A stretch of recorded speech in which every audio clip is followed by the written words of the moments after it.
महाराष्ट्राचा। नमस्कार, मी सुद्धा संध्याकाळमध्ये आपल्या सगळ्यांचं स्वागत। लाखो कष्टकरी अंगमेहनतीची शारीरिक कष्टाची कामे करणाऱ्या असंघटित कामगारांना संघटित करून त्यांच्या न्याय हक्कासाठी लढणारी ऐतिहासिक माथाडी कामगार चळवळ उभी केली आहे। हमाल घाटी गडी म्हणून हिणवल्या जाणाऱ्या या कामगारांना माथाडी कामगार ही समाजामध्ये सन्मानाची ओळख मिळवून दिली। संघर्षांती कामगारांच्या रोजगारास शाश्वती आणि सुरक्षितता मिळवून देणारा माथाडी कायदा 1969 पारित करून घेतला आणि त्याअंतर्गत विविध माथाडी मंडळांची निर्मिती करून कामगारांना विविध सेवा सुविधा आणि कल्याणकारी योजनांची निर्मिती केली। असा कामगार कायदा असणारे महाराष्ट्र हे देशातील एकमेव राज्य आहे।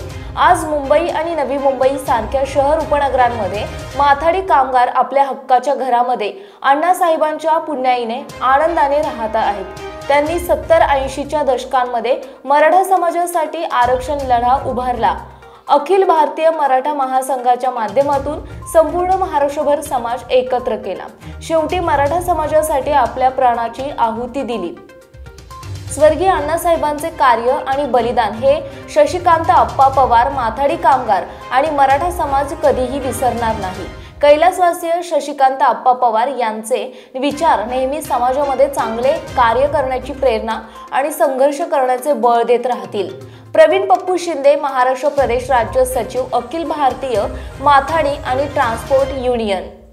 नमस्कार। अखिल भारतीय मराठा महासंघाच्या स्थापनेला 125 वर्ष आता होत आहेत आणि त्यानिमित्तानं पूर्ण वर्षभर हे शतकोत्तर रौप्य महोत्सव साजरा केला जाणार आहे। पण त्याची सुरुवात मात्र आमच्या या संघटनेनं संत पूजनाने करायचे ठरवलं आणि आज आळंदीमध्ये असा हा भव्य कार्यक्रम होतोय।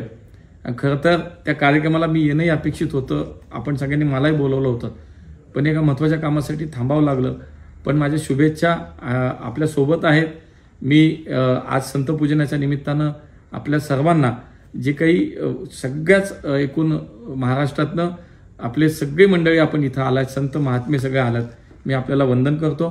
खरं तर कैवल्य साम्राज्य चक्रवर्ती श्री संत ज्ञानेश्वर महाराज, जगद्गुरू संत श्री तुकाराम महाराज यांच्या चरणी सुद्धा प्रथम नतमस्तक होतो। आपण हे सगळं पाहिलं की आज अखिल भारतीय मराठा महासंघ 125व्या वर्षात पदार्पण करीत आहे आणि खरं तर या सगळ्या कार्यक्रमाला शुभेच्छा देत असताना आज कैलासवासी अण्णासाहेब पाटील, कैलासवासी शशिकांत अप्पा पवार साहेब यांची सुद्धा आठवण होणं स्वाभाविक आहे आणि म्हणून त्यांच्याही स्मृतीला विनम्र अभिवादन करतो। या मंडळींनी लावलेलं रोपटं आज एका वटवृक्षामध्ये पाहायला आपल्याला मिळतंय आणि म्हणून हा वटवृक्ष आपल्या परिश्रमानं आणि एकूण सगळ्या सहकार्यांना सोबत घेऊन आपले दिलीपदादा जगताप हे त्याचं आता नेतृत्व करतायत आणि म्हणून पुन्हा एकदा मी या मंगलमय आणि अत्यंत पवित्र अशा या सगळ्या कार्यक्रमाच्या सोहळ्याला मी आपणा सर्वांना मनापासून खूप खूप शुभेच्छा या ठिकाणी व्यक्त करतो। अखिल भारतीय मराठा महासंघाने या मंगलमय वर्षाची सुरुवात खरंच संत पूजनानं केली। खऱ्या अर्थानं महाराष्ट्राच्या या संस्कृतीला वंदन आहे। महाराष्ट्राचे सध्या समाज जीवन आपण पाहतो की अस्थिर झालेलं आपल्याला कुठेतरी दिसतंय आणि म्हणून मला असं वाटतं की त्या पार्श्वभूमीवरती आज संघानं हा जो कार्यक्रम केला त्याचं मला अधिक महत्त्व वाटतं। ते अधिक त्यांचा या कार्यक्रमाचं नियोजन हे मला खूप कौतुकास्पद वाटतं। संत श्री ज्ञानदेवांच्या आशीर्वादाने आपण सर्व पूजनीय सर्व संत महंतांच्या मार्गदर्शनाने महाराष्ट्रातील समाज जीवन पुन्हा एकदा मला असं वाटतं सुस्थिर होण्यासाठी निश्चितपणे या ठिकाणी मदत होईल। महाराष्ट्राची संस्कृती रुजवण्याचं आणि टिकवण्याचं तसंच समाज बळकवण्याचं काम आपल्या संत परंपरेने केलंय। ही महाराष्ट्राची भूमी ही संतांची भूमी आहे आणि खरं तर ज्या ठिकाणी आज कार्यक्रम होतोय ती संत ज्ञानेश्वर माऊली महाराजांची संजीवन समाधी तिथे आहे।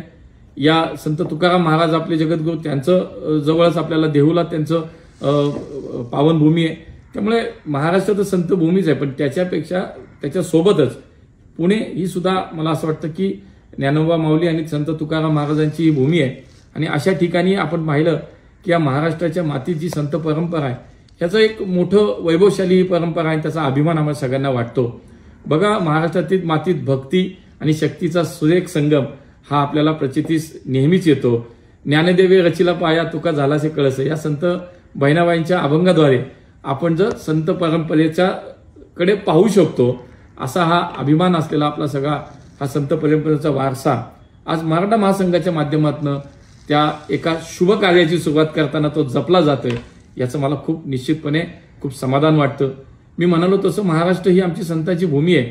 सद्गुरू निवृत्ती महाराज असतील, संत ज्ञानदेव असतील, संत सोपन काका असतील, संत मुक्ताई, संत ज्ञानदेव महाराज, संत सावतामाळी, संत चोखोबाराय, संत सेना महाराज, संत नरहरी सोनार, संत जनाबाई, संत कान्होपात्रा या महाराष्ट्रीयन संत मांदियाळीचा प्रभाव संपूर्ण देशभरामध्ये पडला. आणि आम्हाला आज खरंच मनापासून अभिमान वाटतो, आनंद वाटतो की त्या भूमीतून आम्ही आहोत. या संतांच्या भूमीत आज आमची नक्कीच काहीतरी पूर्वजन्माची पुण्याई असेल की आम्ही या संत भूमीमध्ये जन्म आमचा झाला, आणि त्याचे आम्हाला कुठेतरी एक अभिमान निश्चित मनापासून आहे. आपण जर पाहिलं तर संत रविदासजी आहेत, सद्गुरू कबीर साहेब आहेत, संत चैतन्य महाप्रभू, संत नरसी मेहता, संत मीराबाई हे त्याच भक्ती परंपरेचा एक आविष्कार आपण सगळ्यांनी पाहिलाय. संत ज्ञानदेव हे महाराष्ट्राचे श्वास असतील, तर संत जगद्गुरू तुकाराम महाराज हे महाराष्ट्राचे आपले प्रश्वास आहेत. आणि मला असं वाटतं की काही झालं तरी महाराष्ट्रातली संस्कृती, ही संत परंपरा, ही संत ज्ञानेश्वर महाराज, संत तुकाराम महाराजांचे नाव घेतल्याशिवाय पूर्ण होणार नाही. आज आपण संत पूजनाचा कार्यक्रमाचं आयोजन केलं. खरं तर आमचे कबीर महाराज असतील, आमचे संजय गुंडरे पाटील असतील, यांनी या कार्यक्रमासाठी मला बोलवलं होतं आणि मी येणार पण होतो. पण एक महत्वाची एक बैठक दिल्लीमध्ये अचानक लागली आणि म्हणून मला प्रत्यक्षात आपल्या इथं सहभागी होता आलं नाही. मला खरं तर आपल्या सगळ्यांच्यात सहभागी होण्याचं माझं एक नशीब मला होतं की मला भाग्य होतं. आपल्या सगळ्यांचे आशीर्वाद सुद्धा मला या निमित्तानं घेता आले असते. आज खरं तर वारकरी संप्रदायाचे आपण जे म्हणतो की भीष्माचार्य म्हणूया, एक ऋषितुल्य व्यक्तिमत्व, शांती ब्रह्म मारुती महाराज कुळेकर, हबप श्री मुखेकर शास्त्रीजी, संत तुकाराम महाराज संस्थानाचे अध्यक्ष हबप पुरुषोत्तम महाराज मोरे, जगद्गुरू तुकाराम महाराजांचे वंशज हरिभक्तपारायण बापूसाहेब महाराज मोरे, श्री संत ज्ञानेश्वर महाराजांचे संस्थानाचे विश्वस्त पंढरपूर येथील फड परंपरेचे प्रमुख श्री जळगावकर महाराज, श्री गोसावी महाराज, श्री टेंबूकर महाराज, असे अनेक संत महंत आज या कार्यक्रमासाठी उपस्थित राहिलेत. मी त्या सगळ्यांना सुद्धा पुन्हा एकदा त्यांच्या प्रती मी दिलगिरी सुद्धा व्यक्त करतो. त्यांना नतमस्तक त्यांच्यासमोर होतो, कारण मला आज खरं तर येणं मी गरजेचं होतं. माझ्यासाठी सुद्धा मला ते खूप मला एक समाधानाने आनंद देणारा हा आजचा सगळा कार्यक्रम होता, पण मी येऊ शकलो नाही. मलाही त्याचं वाईट वाटतं. मी स्वतः प्रत्यक्ष आपल्या सर्वांचे मला असं वाटतं की एक सगळं पूजनाला यायचंच होतं, परंतु काही देशस्तरावरची कामं अचानक आल्यामुळे मला थांबावं लागलं. पण मी माननीय आपले हबप चैतन्य महाराज कबीर बुवांना सुद्धा मनापासून धन्यवाद देईन की त्यांनी या कार्यक्रमासाठी मला बोलावलं होतं. पण मी नक्की पुन्हा एकदा पुढच्या एखाद्या चांगल्या कार्यक्रमाला या ठिकाणी आवर्जून येईन. मी कुठेही देशभर फिरलो, किती काम करत असलो, शेवटी मला माझं पुणे, माझी ही संत परंपरेची माझी भूमी, ही पवित्र भूमी माझ्यासाठी नक्कीच एक कुठंतरी मनामध्ये एक वेगळं स्थान आणि वेगळी भावना असलेला माझा हा सगळा विषय आहे. पण आज मला असं वाटतं की कदाचित ते माझ्या नशिबात नव्हतं. पण पुन्हा एकदा आलेल्या सर्व संत सज्जनांचं मनापासून मी त्यांना धन्यवाद देतो. ताज्या आणि महत्त्वपूर्ण बातम्या पाहण्यासाठी आजच आमच्या संध्या लाईव्ह न्यूज चॅनलला YouTubeवर सबस्क्राईब करा आणि बेल आयकॉन प्रेस करा.